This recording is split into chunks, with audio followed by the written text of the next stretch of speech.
किसान साथियों, आज की वीडियो में हम जानने वाले हैं धान की फसल में पहला एनपीके हमें क्या प्रयोग करना चाहिए और पहला एनपीके डालने से क्या फ़ायदा मिलेगा। ये तमाम जानकारी और किस अवस्था में हमें इसे डालना चाहिए, क्या ऐसा कंपलसरी है कि हमें एनपीके डालना ही चाहिए। आज हम विस्तृत जानकारी देने वाले हैं, आपको अच्छे से समझाएंगे ताकि आपका ज़्यादा पैसा भी बर्बाद ना हो और आपको अच्छा फ़ायदा भी मिले। तो चलिए वीडियो स्टार्ट करते हैं, जानते हैं कौन सा सही समय है पहला एनपीके डालने का। सबसे पहले समय जानिए। तो धान की रोपाई के समय तो आप डाल नहीं सकते हैं। रोपाई के 20 दिन के बाद यानी 25 से 30 दिन का जो समय होता है वो पहला एनपीके डालने का काफ़ी अच्छा समय किसान साथियों माना जाता है। यानी धान की रोपाई करने के बाद लगभग 25 से 30 दिन पे पहला घुलनशील उर्वरक आपको प्रयोग करना चाहिए, जिसमें आप अपनी फसल के हिसाब से एनपीके का चुनाव कर सकते हैं।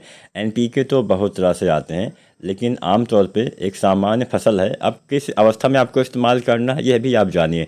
अगर आपकी फसल अच्छी है, हरी भरी दिख रही है, कोई दिक्कत नहीं है, थोड़ा भी पीलापन नहीं है, अच्छे से कल्ले आ रहे हैं, अच्छे से फुटाव हो रहा है, अच्छे से विकास हो रहा है, तो ऐसी दशा में एनपीके वगैरह डालने की आवश्यकता नहीं है। एनपीके तो एक बूस्टिंग का काम करता है, समझ लीजिए एक टॉनिक का काम करेगा। मान लीजिए थोड़ा बहुत फसल में कमजोरी दिख रही है, थोड़ा सा कल्ले कम आए हैं, फुटाव कम हो रहा है, पीलापन फसल में दिख रहा है, जड़ों का विकास नहीं हुआ है और पौधे आपके पसले कमज़ोर दिखाई दे रहे हैं, तो उस दशा के लिए एनपीके खाद बनाया गया है ताकि थोड़ा सा बूस्टिंग का काम मिले, आपके पौधे में विकास दोबारा से स्टार्ट हो जाए। तो ऐसी अगर अवस्था है कि फसल में थोड़ा सा कमज़ोरी दिख रही है तो आप पहला एनपीके डालिए, एनपीके 19-19-19।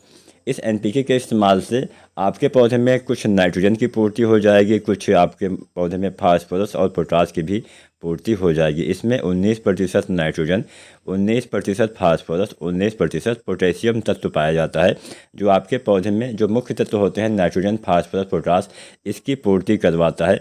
अब कुछ गलती कर देते हैं, कुछ खादें सही से कई बार काम नहीं कर पाती हैं, तो ऐसी दशा के लिए ही हम एनपीके खादों का इस्तेमाल करते हैं। तो चलिए जानते हैं कि अगर हम एनपीके 19-19-19 का इस्तेमाल करते हैं तो इससे फ़ायदा क्या मिलेगा। इस एनपीके के इस्तेमाल से पौधे की जो विकास है, जो रुका हुआ ग्रोथ है, फिर से स्टार्ट होगा।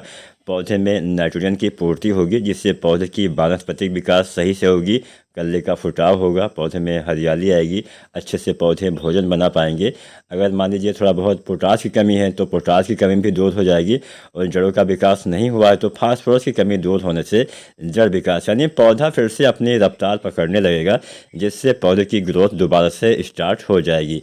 आप चलिए जानते हैं कितनी मात्रा में इसका हमें इस्तेमाल करना चाहिए और इसके साथ दूसरी कोई चीज़ हम डाल सकते हैं क्या। तो सबसे पहले एनपीके 19-19-19 कितनी मात्रा में डालें ये जानते हैं। इसकी आपको मात्रा 1 किलो से लेके 1.5 किलो तक इस्तेमाल करना चाहिए। 1 से 1.5 किलो मात्रा 1 एकड़ खेत के लिए किसान साथी पर्याप्त रहेगी। अब जानते हैं इसके साथ क्या डाल सकते हैं। तो बहुत सारे किसान साथी कुछ ग्रोथ प्रमोटर डालते हैं, तो अगर आप लिक्विड वाला कोई ग्रोथ प्रमोटर डालना चाहते हैं तो आप इस अवस्था में 25 से 30 दिन का समय उसको डालने का भी अच्छा समय माना जाता है। तो सागरिका तरल हो गया, लिक्विड वाली होगी, इसका भी प्रयोग आप कर सकते हैं। सागरिका एक ग्रोथ प्रमोटर है, जिससे पौधे का विकास, कल्लू का फुटाव, जड़ों का विकास अच्छे से ये करवाता है, पौधे में भोजन ग्रहण करने की क्षमता को बढ़ाता है, जड़ विकास करवाता है, अच्छे से प्रकाश संश्लेषण हो पाता है, अच्छे से पौधे भोजन बना पाते हैं।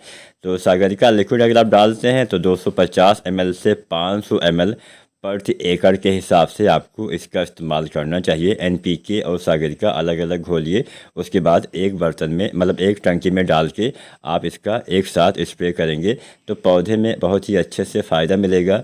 ग्रोथ प्रमोटर की पूर्ति मतलब माइक्रोन्यूट्रिएंट्स की पूर्ति भी हो जाएगी और नाइट्रोजन, फास्फोरस, पोटास तत्व की पूर्ति होने से पौधे में एक टॉनिक का ये काम करेगी, अच्छे से विकास होना फिर से स्टार्ट हो जाएगा, कल्ले, हरियाली ये सब आपको दिखाई देगी। तो उम्मीद करते हैं 19-19-19 कब डालें और साथ में क्या डालें, आज की वीडियो में आपको पता चल गया होगा कि पहला स्प्रे आपको क्या डालना चाहिए। वीडियो जानकारी अच्छी लगी हो तो लाइक शेयर करिएगा, चैनल को सब्सक्राइब नहीं किया है तो SRJ फार्मिंग चैनल को सब्सक्राइब करिएगा। वीडियो देखने के लिए आपका धन्यवाद।